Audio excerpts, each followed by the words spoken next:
In this video, I'll show you how to use the Stormworks Palette Manager. If you're a mod user or mod developer for Stormworks and you want to ensure a more comfortable experience using modded parts in the editor, you can use the Palette Manager. It might not be native support, but my tool tries its best to make the organization of modded parts manageable and intuitive. To install Palette Manager, go to its GitHub releases page and grab the latest version. Link is in the description. You'll want to place it somewhere sensible to you. If you want, you can pin it to the taskbar to open it from there, or create a shortcut to desktop or some other place.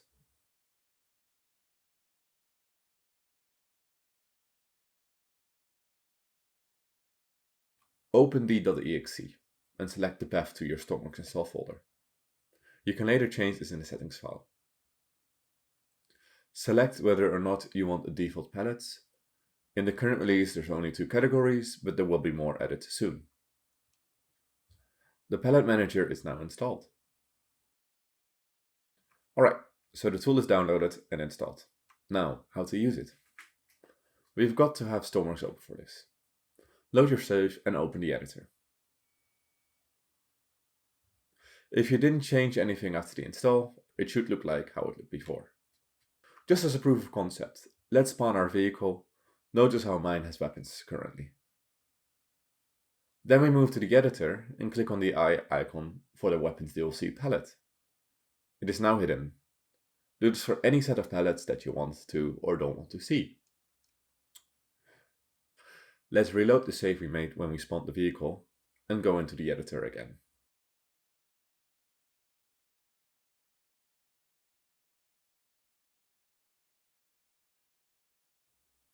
As you can see, the vehicle still has the weapons attached, but if we search for it, the components are hidden in our toolbox. Anytime that you change your palette visibility, you'll want to reload your save game and the changes should take place. If you want to make your own palettes, you can do this. You can even ship the palettes you create with mods and mod packs by including them in your palettes folder. Let's make a new palette. With the manager open, click Programs, open Category folder. Copy and paste any palette. Change the name to something that makes sense to you.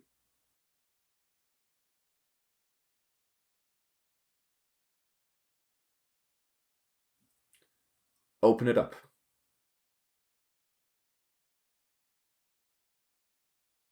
In here, you can change the name, author, ribbon color, and whether or not the palette is visible by default.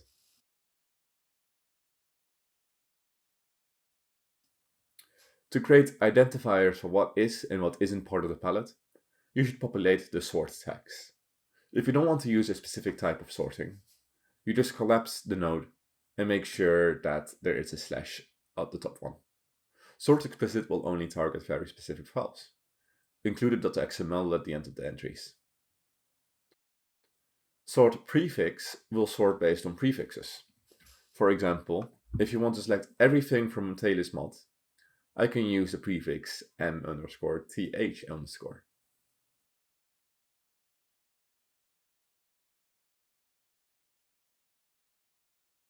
Sort content will look anywhere in the names of the files if something matches.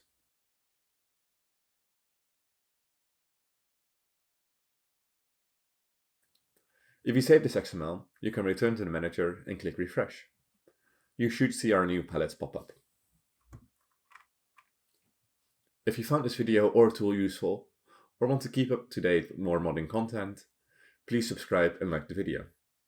I also have a Patreon should you wish to support me in solo development detours. I'll see you next time. Bye bye.